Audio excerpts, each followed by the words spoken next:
ny loahevitra anjaratsika amin'ity Alahady fa 7 manaraka ny trinité ity riavana tatsika amin'ny programme dia ny hoe mandehana amin'ny rariny sy ny hitsiny ao amin'ny Tompo. Zany loahevitra zany dia nitsoahana tamin'ny soratry ny apôstôly Paul araka ny Efesiana 5:5 zay manao hoe mandehana tahaka ny zanaky ny mazava fa ny vokatry ny mazava na ny voa ateraky ny mazava dia fahatsaram-panahy, la bonté, rariny sy hitsiny, justice, ary fahamarinana, la vérité. Marina fa izay lazaintsika amin'ny programme eto hoe mandehana ao amin'ny Tompo dia araka izay lazainy Paul apôstôly hoe mandehana ao amin'ny mazava na araka ny maha zanaky ny mazava anareo. Fa izany fahazavany zany dia ny fahazavany Tompontsika. Izao indrindra no ilazan'ny apôstôly Paul zany amin'ny 9 eto dia manao dikateny mivantana avy amin'ny teny fototra zany. Fa maizina ianareo fahiny, ténèbre, tsy hoe obscurité, fa ténèbre ianareo fahiny. Fa efa fahazavana, lumière ao amin'ny Tompo kosa ankehitriny. Noho zany dia lazainy hoe mifoaza avy amin'izany ténèbre zany izay misy ianao, fa Kristy no mitondra fahazavana ao aminao, mampamirapiratra anao. Koa noho izany mandehana amin'izany fahazavana izany. Mahaliana ny manaraka sy mandalina ny fampianaran'ny apôstôly Paul ny amin'ny mazava. Sy ny asany zany mazava zany mandresy ny fahamaizinana. Hita amin'ny epistiliny rehetra izany fotokevitra zany. Resahan'ny Paul ny amin'ny Kristy fahazavana izay manazava izao tontolo zao amin'ny fahamaizinana misy azy, ary koa mampahazava ny mino mba hiainany amin'ny fahazavana mahagaga. Faharoa, resahan'ny Paul koa ny amin'ny hoe zanaky ny mazava sy ny fiainany nyreo zanaky mazava ireo eto anivon'izao tontolo zao. Dia resahany koa fahatelony zany ny amin'ny fiadian'ny mazava izay entiny fiangonana mandresy ny asany maizina eto amin'izao fiainana izao. Koa singa iray amin'izay antsoiny Paul hoe fiadian'ny mazava no resantsika eto androany dia ny amin'ny mandeha amin'ny hatsaram-panahy, rariny sy ny hitsiny, justice, ary ny fahamarinana, la vérité. Araky ny Efesiana 5:5. Fotom-pampianarana lehibe ao amin'ny soratry ny apôstôly Paul zany hoe fiadian'ny mazava izany. Izay lazainy koa ao amin'ny Romanina 7:12 manao hoe aoka hariantsika ny asany maizina fa hitafiantsika ny fiadian'ny mazava. Aoka isika hitondra-tena tsara toy ny amin'ny andro. Fampianarana goavana be ny amin'ity atao hoe fiadian'ny mazava ity. Tamin'ny fotoana maro varombarian'ny fiangonana tsy nahalala an'izany, tsy nandinika an'izany, nefa mazava be amin'ny soratry Paul zany atao hoe fiadian'ny mazava izany. Marina tsara amin'izany fa ny fiadiana resahan'ny Paul apôstôly eto amin'ny Efesiana 5 ity dia fiadiana entina mandeha, entina miroso manafika, fa tsy fiadiana entina mifahatra toy izay lazainy ao amin'ny Efesiana toko fahaenina andiny fahafolo hatramin'ny fahavalo ambin'ny folo. Fa izay lazainy ao dia fiadiana fiarovan-tenany mino tsirairay mba hafahatra azy, defensive zany. Ka lazainy hoe mifaharary ka sikiny fahamarinana vérité ny valahanareo ary mitafiany rariny justice ho fiarovan-tratra. Fiadiana fiarovan-teny zany. Fa nylazainy eto kosa dia fiadiana fanafihana offensive ka hoy izy mandehana. Mandehana hoy izy fa zanaky ny mazava ianao mitondra ireto fiadiany mazava ireto amin'ny fiainanao andavanandro dia hatsaram-panahy bonté zany. Hiadianao amin'ny harantsia-panahy izay manenika ny tany dia fankahalana, fialonana, fitsiritana, fandrafiana, fofoaina. Ireo dia toetra ratsy avy amin'ny ténèbre mandrotika ny fiainan'olona tsirairay sy ny fiarahamonina manontolo. Ireo dia toetra ratsy izay tsy mba ianarana fa hay ho azy satria efa nolovaina tamin'ny fahotana fototra dia ny fikomiana amin'Andriamanitra zany. Aseho ny filazantsara Matthieu toko faharoa amby folo anjarantsika teo raha vakina ny contexte nisy an'izany ny harantsiam-panahy ny olona izay tsy mahazaka ny asan'ny zanak'Andriamanitra ilay mazava izay mitondra fanasitranana manome fiainana ka fofoiny ho faty. Mahavarina fa ao anivon'ny synagoga, ao anivon'ny tempoly misy an'izany ténèbre izay manao fofoaina izany. Ary tsy eto amin'ity tranga lazainy Matthieu ty ihany fa manerana ny filazantsara efatra izay anehoan'ny Kristy amin'ny asany ny fahamarinany teniny hoe mety ny hanao soa na dia amin'ny sabata azy, ary dia manao izany izy ka tsy zakany aizina ny hatsarana ateraky ny mazava ka fofoiny ho ravana hatrany izany. Koa ny mino ny fiangonana manontolo dia ilazany apôstôly Paoly hoe mandehana. Fa ny fiangonan'i Kristy izay nomeny ny mazava dia tsy fiangonana mitoby na mitakoko na mitangorona amin'ny toerana iray miandry ny havian'ny tompony, fa fiangonana mandeha. C'est une église en marche. Mandeha eo afovoany zao tontolo zao ka mitsena ny fihavian'ny mpanjakany amin'ny kery sy ny voninahitra. Mandehana. Mandeha ny fiangonana mitondra ny vokatry ny mazava araka izay lazany Jesosy amin'ny Lioka toko fahafolo andiny fahatelo hoe mandehana endro izaho maniraka anareo tahaka ny zanak'ondry eo am-povoany amboadia. Ary Matthieu dia manampy hoe koa hendre tahaka ny menarana ary mora tahaka ny voromailala.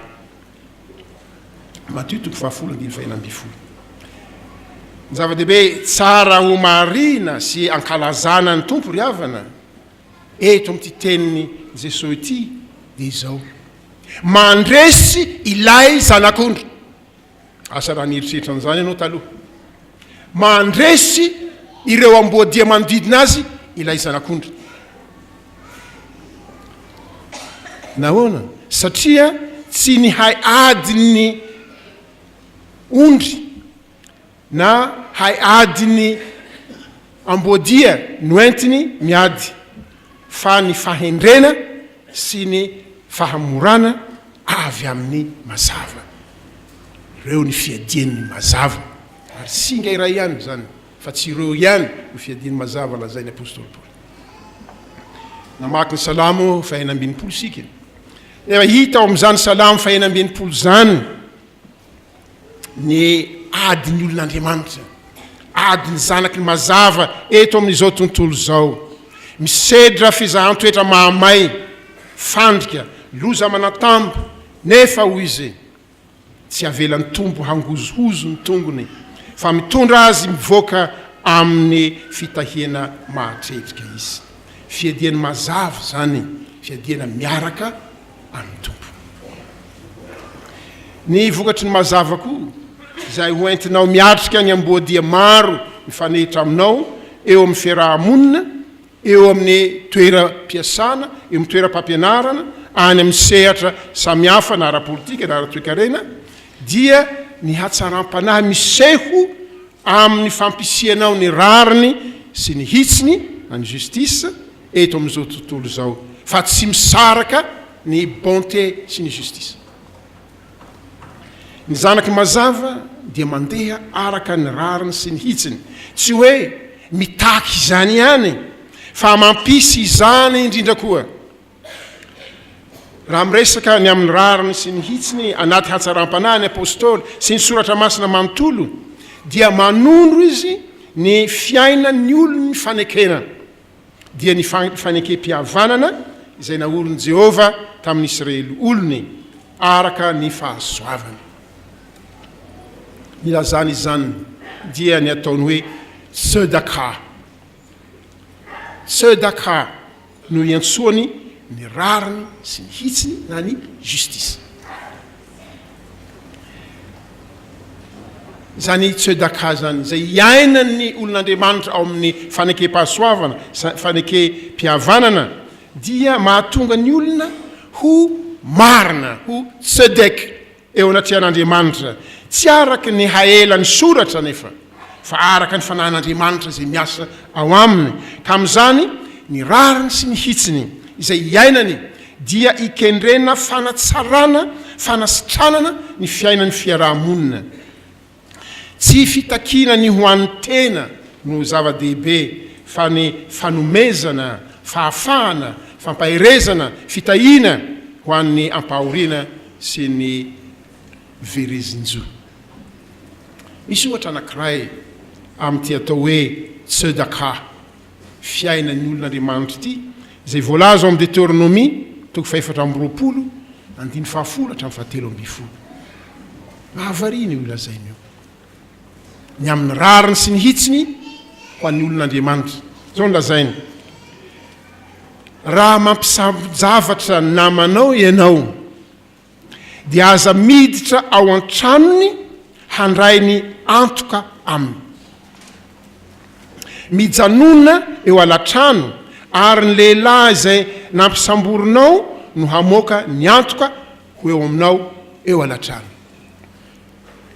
Ary raha mahantra raha lehilahy, dia aza tananao miloakalina ny antoka, fa tsy maintsy haverinao aminy mihitsy zany rehefa tokony ho maty masoandro, mba hirakofany ny lambany ka hisaorany ianao, dia ho tzedaka, ho fahamarinana ho anao eo anatrehan'i Jehova Andriamanitra ao zany. Zany ny rariny sy hitsiny araky ny fanekena ataon'i Jehova. Aza miditra ao an-trano mifidifidy zay ataonao antoka, fa zay entiny eo raisina. Raha lambany zany aza tazoninao mandritra ny alina fa meo azy raha pitso maraina raisinao koa. Zay ny rariny sy ny hitsiny araky ny fanekena Jehova. Koa ho an'ny olony fanekem-pihavanana, ny fandehanana amin'ny rariny sy ny hitsiny dia tsy ho fanitsahana na ho fanindrisindrina ny ory sy malahelo eo amin'ny fiarahamonina na inona fahefana anananao, fa ho fiarovana sy fanandratana azy kosa. Moa tsy izany no efa tazany Isaia amin'ny 2:7 izay ampitainy Mateo amintsika araka izay novakina teo, fa ny fiainan'ny mpanompony Jehova dia tsy ho tapahany ny volotara torotoro, ary tsy ho vonoiny lahin-jiro manetona ambara-pamokany ny rariny ho mpandrisy. Ny rariny sy hitsiny, ny justice amin'ny fanarahana ny Tompo dia mihoatra noho izay takiny lalàn'ny fanjakana na ny dina ny fiarahamonina, fa fahamarinana miorina amin'ny fahasoavan'Andriamanitra izay nifidy anao zany ho zanaky ny fanjakany mandrak'izay. Zao lazainy ty vehivavy mpanoratra iray: ny fitiavan'Andriamanitra aho izy dia tsy miankina amin'izay nataoko, fa fanomezany ho ahy zany ka iorenako tanteraka. Ny toy zany koa ny fototry ny sedaka, fanomezana tanteraka noho ny fahasoavan'Andriamanitra, ary izany ny iorena ny atao hoe justice amin'ny fanarahana ny tompo. Ny fiadiany mazava iray koa zay mbola ampahatserovin'ny Paoly antsika dia ity: ny marina, la vérité, ny aletheia. Zany hoe ny zava-misy marina ka aharihariny mazava zany araka ny lazain'ny Paoly apôstôly. Fa raha iantefany mazava ny zavatra anankiray dia hita izy. Zanaky mazava dia mandeha amin'ny marina fa tsy amin'ny sandoka na fitaka na lainga, ary zay rehetra ataony dia maneho izany marina izany avokoa. Noho zany dia ampifandraisy ny soratra masina mandrakariva, ny rariny sy hitsiny, ny justice sy ny marina, la vérité. Ary zany no antoka isiany atao hoe fitsarana marina, na ny lazain'ny testamenta aloha hoe ny mishpat. Mbola fiainan'ny olony fanekempihavanany ihany koa zany dia ny fiainan'ny sedaka sy ny mishpat, na ny fitsarana araka ny marina. Ny mandeha mahazanaky ny mazava araka zany dia mitsara araka ny marina. Tsy hoe ny mpitsara any amin'ny tribonaly ihany, fa itsika tsirairay amin'ny fiarahantsika amin'ny fiarahamonina manao fitsarana maro samihafa dia mandeha amin'ny mahazanaky ny mazava, tsara araky ny marina, tsy manaiky ho tarehiny hetsi-po toy ny tahotra, ny filana, ny avinavina na fireharehana, fa tarehiny fanahin'Andriamanitra ka manana ny atao hoe intelligence émotionnelle na hakingany hetsi-po amin'izany fitarihan'ny fanahy zany. Ary amin'izany tsy tarehiny ireo hetsi-po diso lalana ireo ka irona amin'ny fitsarana vilana na fanamelohana tsy mari-pototra ho voafandriky ny kolikoly, ny fahalovana izay mampisy ny tsy maty manota. Fa ny justice dia miorina amin'ny fahasoavana izay anamasinan'Andriamanitra antsika ao amin'ny Kristy Jesosy. Ravana, fanekena vaovao ao amin'ny fahazavan'i Kristy no efa naorin'Andriamanitra ho antsika tamin'ny fahasoavany, araka ny efa nividianan'i Kristy antsika tamin'ny rany ho zanaky ny fahazavany. Dia hoy ny apôstôly Paoly: aizina ianareo fahiny, fa efa fahazavana ao amin'ny Tompo kosa ankehitriny, mandehana araky ny mahazanaky ny mazava. Amen.